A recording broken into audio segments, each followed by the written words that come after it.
Wipe the top, front, and sides of the washing machine with spray cleaners and paper towels.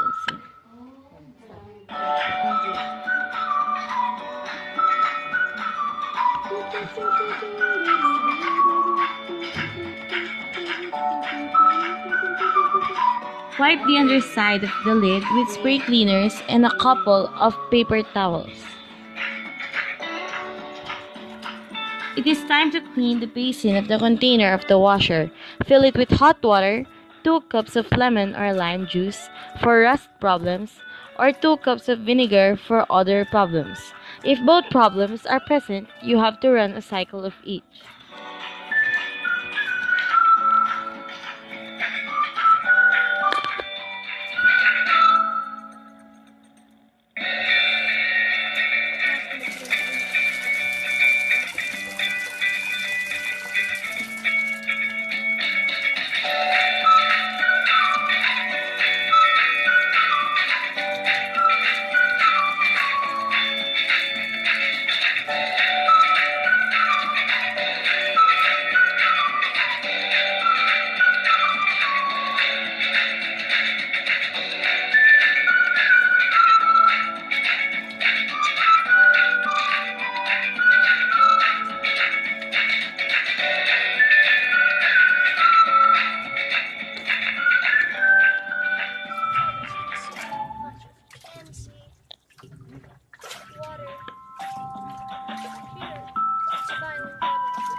The second time, fill the washer with hot water on the largest load setting.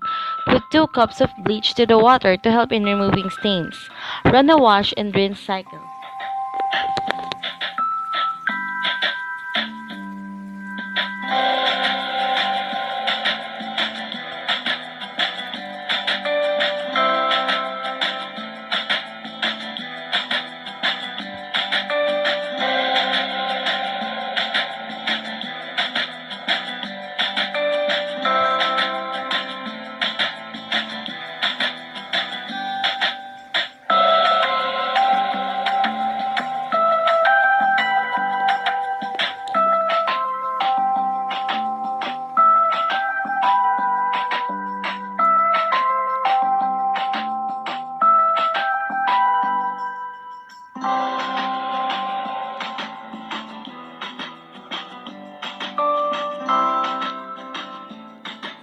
Fill the washer with plain water and run one more cycle to rinse away any residue.